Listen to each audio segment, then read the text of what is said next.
స్తోత్రములు. దేవునికి మహిమ కలుగునుగాక. క్రీస్తునందు ప్రియ సహోదరి సహోదరులందరికీ మన ప్రభువును మన ప్రియరక్షకుడునైన యేసుక్రీస్తు వారి యొక్క పరిశుద్ధమైన నామంలో ప్రత్యేకమైనటువంటి వందనాలు.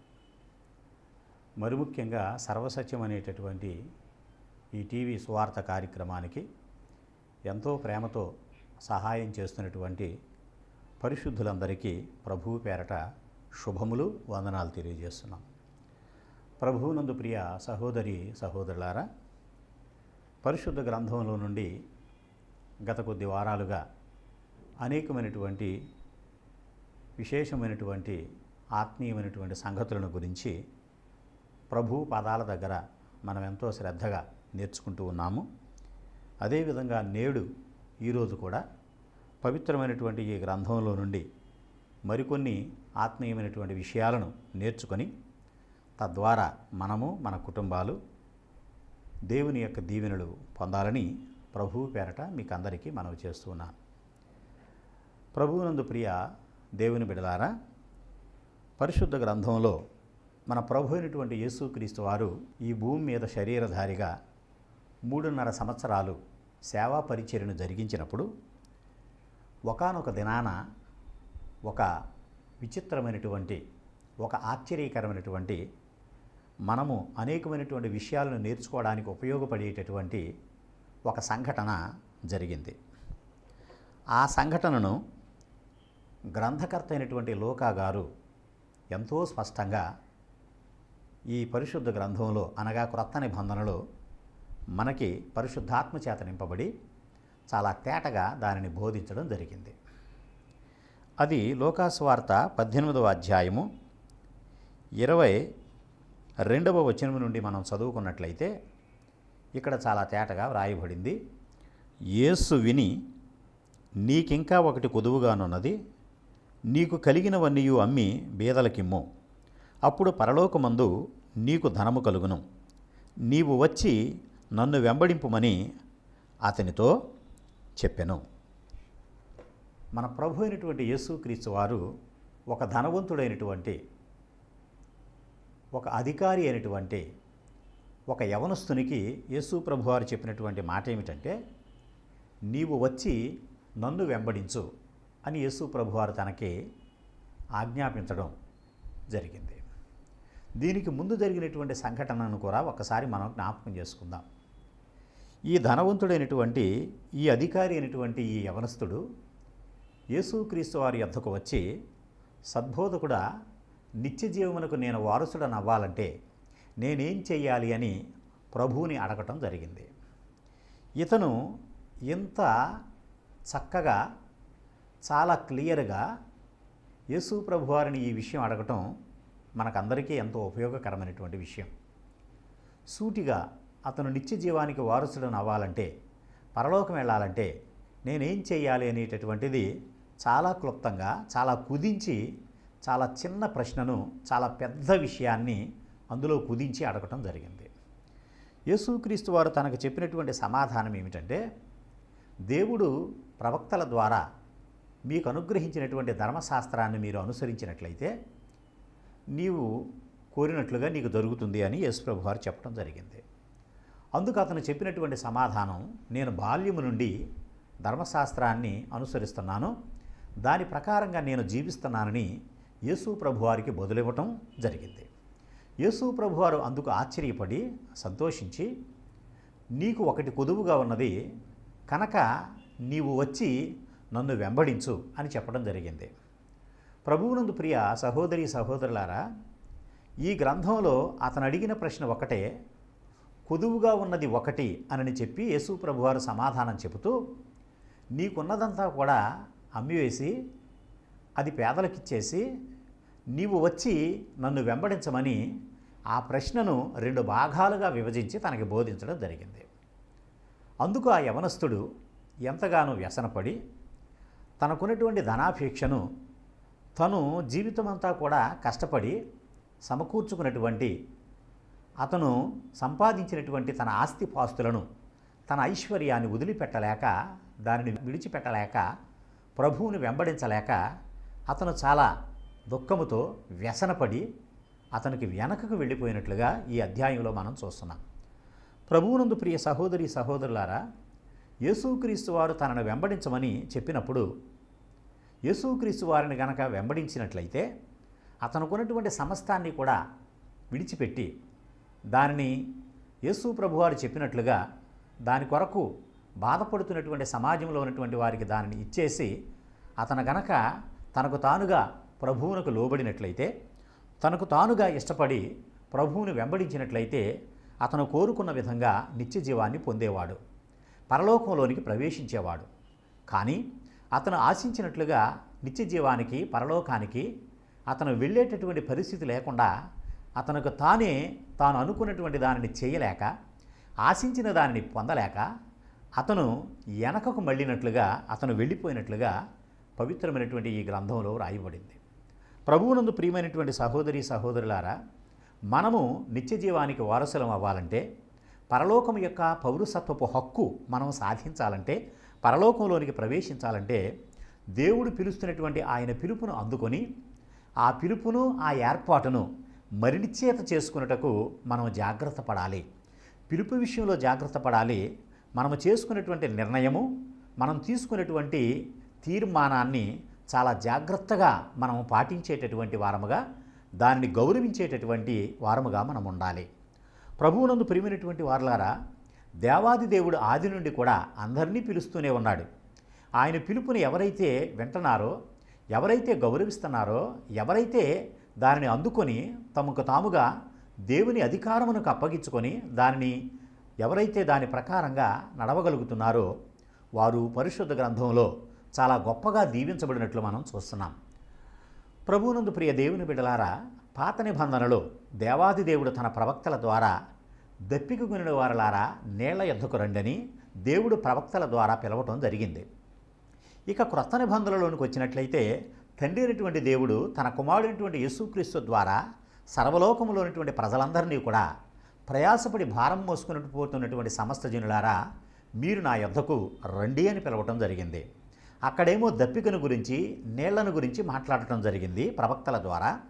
యేసుక్రీస్తు వారి ద్వారానేమో ప్రయాసను గురించి, భారాన్ని గురించి, విశ్రాంతిని గురించి బోధించడం జరిగింది.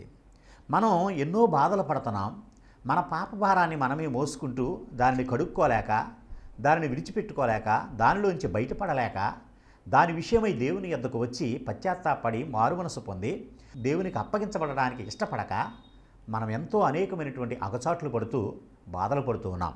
ప్రభువునందు ప్రియమైనటువంటి వారలారా, దేవుడు ప్రవక్తల ద్వారా పిలిచిన, తండ్రి అయినటువంటి దేవుడు తన కుమారుడైనటువంటి యేసుక్రీస్తు ద్వారా పిలిచిన ఆ పిలుపుని ఎంతమంది విన్నారో, ఎంతమంది విశ్వసించారో, ఎంతమంది మారుమనసు పొంది లోబడి ఆయన యొద్దకు వెళ్ళారో వారందరూ కూడా బహుగా దీవించబడి, బహుగా ఆశీర్వదింపబడినట్లుగా పవిత్రమైనటువంటి ఈ గ్రంథంలో మనం చూడగలుగుతున్నాం. ప్రభువునందు ప్రియమైనటువంటి వారలారా, మొట్టమొదటిగా దేవుడు పాత నిబంధనలో ఒక వ్యక్తిని పిలిచినటువంటి సంఘటనను మనం జ్ఞాపకం చేసుకోవచ్చు. ఆదికాండములో 12వ అధ్యాయములో 1వ వచనములో విశ్వాసులకు తండ్రి అయినటువంటి అబ్రహాము గారిని మన తండ్రి అయినటువంటి దేవుడు ఆయనను పిలవటం జరిగింది.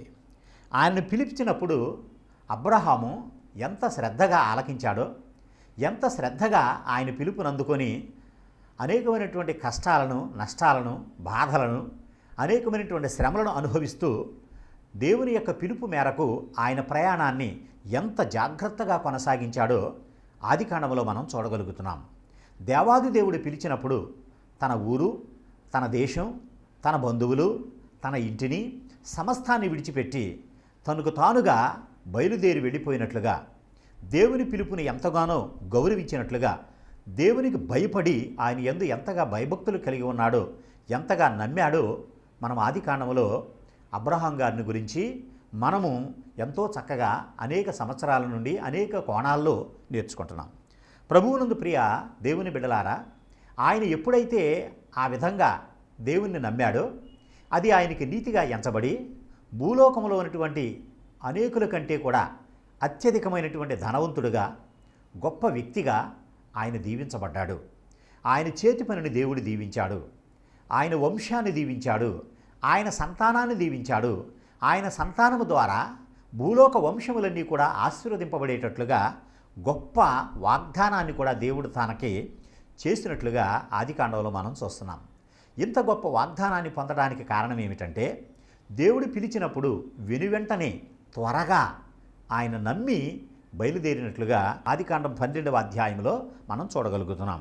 ఆ వచనాన్ని ఒక్కసారి మనం చదువుకుందాం. ఆదికాండము 12వ అధ్యాయము 1వ వచనం నుండి, యెహోవా నీవు లేచి నీ దేశము నుండి నీ బంధువుల యొద్ద నుండి నీ తండ్రి ఇంటి నుండి బయలుదేరి నేను నీకు చూపించు దేశమునకు వెళ్ళుము. నిన్ను గొప్ప జనముగా చేసి నిన్ను ఆశీర్వదించి నీ నామమును గొప్ప చేయుదును. నీవు ఆశీర్వాదముగా ఉందువు. ప్రభువునందు ప్రియ దేవుని బిడలారా, ఈయనను గొప్ప చేస్తానని, ఈయన నామాన్ని ఈయనను బహుగా ఆశీర్వదిస్తానని దేవుడు వాగ్దానం చేశాడు. ఈ వాగ్దానాలను దేవుడు బయలుపరిచినటువంటి ఆయన లేఖనాలని ఈయన నమ్మి ఆయన బయలుదేరినట్లుగా తన ప్రయాణాన్ని కొనసాగించినట్లుగా దేవుని గ్రంథంలో చాలా స్పష్టంగా వ్రాయబడింది. మరి మనము కూడా దేవుని యొక్క స్వార్థను విన్నప్పుడు, దేవుని యొక్క వాక్యాన్ని విన్నప్పుడు దానిని మనం విని విశ్వసించి మారుమనసు పొంది మన ఆత్మీయ ప్రయాణాన్ని కొనసాగించాలి. యేసుతో కూడా మనం నడవాలి. యేసు వైపు చూస్తూ మనం నడవాలి. మన ఆత్మీయ అడుగులు పరలోకపు దిశగా నిత్యజీవం వైపు మనం వేసేటటువంటి వారిగా మన అడుగులను, మన ప్రయాణాన్ని, మన నడకను కొనసాగించేటటువంటి వారిగా ఉండాలి. అబ్రహాం గారికి తన ప్రయాణములో ఎటువంటి ఇబ్బందులు కలిగాయో, ఎటువంటి ఆటంకాలు కలిగాయో, ఎటువంటి అవమానాలు, శ్రమలు కలిగాయో, మన ఈ ఆత్మీయ ప్రయాణంలో కూడా అనేకమైనటువంటి శ్రమలు, అనేకమైనటువంటి బాధలు, కష్టాలు, నష్టాలు కలుగుతాయి. అయినప్పటికీ కూడా వాటిని అధిగమించి మనం వాటిని జయిస్తూ విశ్వాసముతో మన ఆత్మీయ ప్రయాణాన్ని కొనసాగించాలి. ప్రభువునందు ప్రియమైనటువంటి దేవుని బిడలారా, అబ్రహామును దేవుడు పిలిచాడు. దేవుడి పిలుపుని అందుకొని అబ్రహాము గారు బయలుదేరారు. అదేవిధంగా 1 రాజుల గ్రంథము 19వ అధ్యాయము 19వ వచనము నుండి, ఏలియా అచ్చట నుండి పోయిన తరువాత అతనికి షాపాతు కుమారుడైన ఎలీషా కనబడెను. అతడు తన ముందరనున్న 12 అరకల ఎడ్ల చేత దుక్కి దున్నించుచు 12వ అరక తాను తోలుచుండెను. ఏలియా అతని చేరబోయి తన దుప్పటి అతని మీద వేయగా అతడు ఎడ్లను విడచి ఏలియా వెంట పరిగెత్తి, నేను పోయి నా తల్లిదండ్రులను ముద్దు పెట్టుకుని తిరిగి వచ్చి నిన్ను వెంబడించదనని చెప్పి అతనిని సెలవడగగా అతడు పోయి రమ్ము, నా వలన నీకు నిర్బంధము లేదని చెప్పాను. ప్రభువునందు ప్రియ దేవుని బిడ్డలారా, ఎంతో గొప్ప భూస్వామి అయినటువంటి, ధనవంతుడైనటువంటి, గొప్ప శ్రమజీవి అయినటువంటి ఎలీషా వ్యవసాయం చేస్తున్నటువంటి, అరకు దున్నుతున్నటువంటి తరుణంలో అటుగా వస్తున్నటువంటి భక్తుడైన ప్రవక్త అయినటువంటి ఏలియా గారు తనను చూచి తనని సేవా పరిచర్యకు దేవుడు ఏలియా గారి ద్వారా ఎలీషాని పిలిచినప్పుడు ఎలీషా ఉన్న పళంగా తనకు తానుగా ఆయన ఏలియాను వెంబడించినట్లుగా, దేవుని మాట ప్రకారంగా ఆయన సేవా పరిచర్యకు తన్ను తాను సమర్పించుకున్నట్లుగా దేవుని యొక్క వాక్యంలో ఇక్కడ చాలా స్పష్టంగా వ్రాయబడింది. నేను పని అయిన తరువాత, లేకపోతే నేను ఒకానొక దినాన వస్తాను అని ఆయన ఎంతమాత్రం కూడా అనలేదు. కానీ ఉన్న పళంగా తను చేస్తున్నటువంటి వ్యవసాయాన్ని, ఎడ్లను, అరకలను, ఇంటిని, తన తల్లిదండ్రులను సమస్తాన్ని విడిచిపెట్టి తన తల్లిదండ్రులను కేవలము ఒక ముద్దు పెట్టుకొని చివరి వీడ్కోలుగా ఆయన వారికి చెప్పి తన ఆత్మీయమైనటువంటి సేవా పరిచర్య విషయంలో తాను ఎంతగా ఆయన సమర్పణ కలిగి ఏలియా గారిని వెంబడించాడో, ప్రార్థనలోనూ పరిచర్యలోనూ దేవుని యొక్క వాక్యాన్ని బోధించడంలోనూ ఆయన ఎన్ని శ్రమలు పడ్డాడో, ఎన్ని కష్టాలు పడ్డాడో, ఎన్ని గొప్ప దేవుని కార్యాలను ఇశ్రాయేలీయుల మధ్య, దేవుని ప్రజల మధ్య జరిగించాడో మనం 2వ రాజుల గ్రంథంలో చూడగలుగుతున్నాం. ప్రభువునందు ప్రియ సహోదరి సహోదరులారా, దేవుని పిలుపునందుకొని అబ్రహాము వెళ్ళాడు. దేవుడు ఏలియా గారి ద్వారా పిలిచినప్పుడు ఏలియా గారి పిలుపునందుకొని ఎలీషా బయలుదేరి వెళ్ళి ఆయన సంపూర్ణంగా తన పరిచర్యను జరిగించాడు. తన సేవా పరిచర్యను కొనసాగించాడు. తన ఆత్మీయమైనటువంటి అడుగులను దేవునిలో నమ్మకంగా వేశాడు. తన పరిచర్యను కొనసాగించినట్లుగా దేవుని గ్రంథంలో చాలా స్పష్టంగా వ్రాయబడింది. ప్రభువునందు ప్రియ సహోదరి సహోదరులారా, ఆయన వెళ్ళినప్పుడు ఒట్టి చేతులతో ఉన్న పళంగా ఆయన వెళ్ళాడు. దేవుడు ఆయనని దీవించాడు.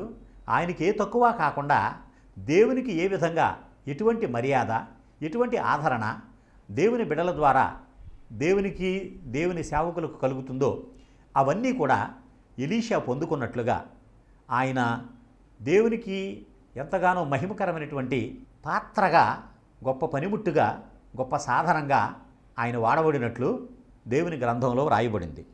ప్రభువునందు ప్రియ సహోదరి సహోదరులారా, అబ్రహాము గారు వెళ్ళి దీవించబడ్డాడు. ఎలీషా గారు వెళ్ళి దీవించబడ్డాడు. దీవెనకరమైనటువంటి ఆత్మీయమైనటువంటి అనేకమైనటువంటి కార్యాలను దేవుని ప్రజల మధ్య జరిగించాడు. దేవుని గురించి గొప్పగా ఇశ్రాయేలీయులకు బోధించాడు. అదేవిధంగా ప్రభువునందు ప్రియ సహోదరి సహోదరులారా, యేసుక్రీస్తు వారు శరీరధారిగా ఉన్నప్పుడు తన 12 మంది శిష్యులను ఏర్పరచుకున్నటువంటి విధానం, పిలిచినటువంటి విధానం, వారిని సేవా పరిచర్య కొరకు ప్రతిష్ఠించటం లేక అభిషేకించినటువంటి విధానం మనం చూడగలుగుతున్నాం.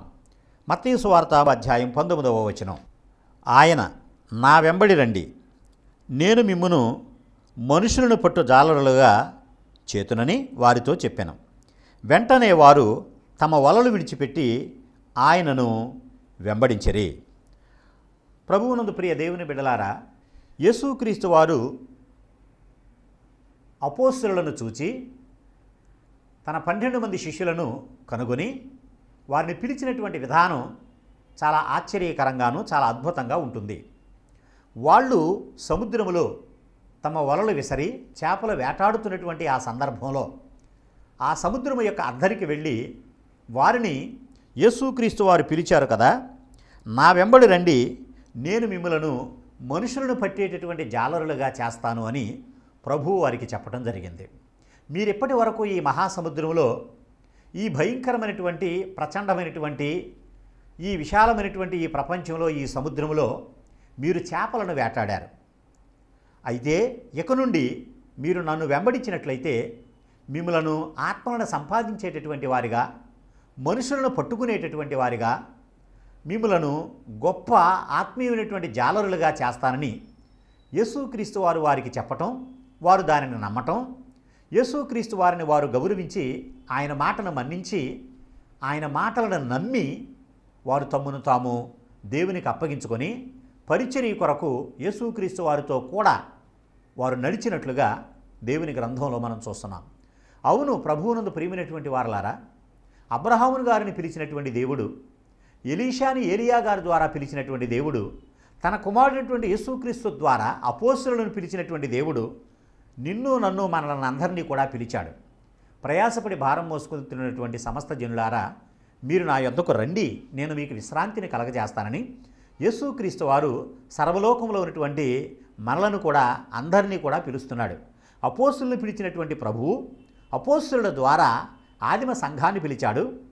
అదేవిధంగా నేటి క్రైస్తవుల ద్వారా, నేటి సువార్థికుల ద్వారా, నేడు సేవకుల ద్వారా సర్వలోకంలో ఉన్నటువంటి నశించిపోతున్నటువంటి ఆత్మలను తన సువార్త ద్వారా, తన మరణము, తన సమాధి, తన పునరుద్ధానము ద్వారా నశించిపోతున్నటువంటి వారిని అందరినీ క్రైస్తవుల ద్వారా దేవుడు పిలుస్తున్నాడు. పిలవాలి.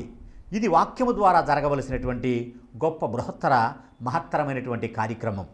కనుక ప్రభువునందు ప్రియమైనటువంటి వారలారా, ఇక్కడ యేసుక్రీస్తు వారు వారికి చెప్పినటువంటి మాట ఏమిటంటే, నేను మిమ్మలను మనుషులను పట్టేటటువంటి జాలరులుగా చేస్తానని యేసు ప్రభు వారు చెప్పడం, వారు నమ్మటం అత్యంత ఆశ్చర్యకరమైనటువంటి సందర్భము కాదా? మనుషులను పట్టడం ఏమిటి అని ఎదురు ప్రశ్నించారా అనంటే ఏమాత్రం కూడా ప్రశ్నించలేదు. ఆయనతో కూడా నడిచి ఆయన ఏ విధంగా తన బోధనల చేత ప్రజలను దేవుని వైపు నడిపించారో అదేవిధంగా అపోస్తలుడు కూడా ఆయన చేసినటువంటి బోధలని ప్రజలకు బోధించి ప్రజలను దేవుని తట్టు తిప్పినట్లుగా, దేవుని వైపు నడిపించినట్లుగా అపోస్తలుల కార్యాలు 2వ అధ్యాయంలో మనం చూడగలుగుతున్నాం. మొట్టమొదటిగా 12 మంది అపోస్తలులు పెంతెకొస్తు అనేటటువంటి పండుగ దినాన్న వారు ధారాళంగా ప్రకటించినప్పుడు ఆ వాక్యాన్ని వినటువంటి అనేకులు విశ్వాసముంచి మారుమనసు పొంది వాళ్ళు తమ పాపాలని ఒప్పుకొని వారందరూ కూడా రక్షణ పొందినట్లుగా అపోస్తలుల కార్యాలు 2వ అధ్యాయంలో చూస్తున్నాం. ఒక్క దినాన్ని ఇంచుమించుగా 3,000 మంది రక్షణ పొంది దేవునిలోనికి, ప్రభువులోనికి, సంఘంలోనికి చేర్చబడినట్లుగా గ్రంథంలో చాలా స్పష్టంగా వ్రాయబడింది.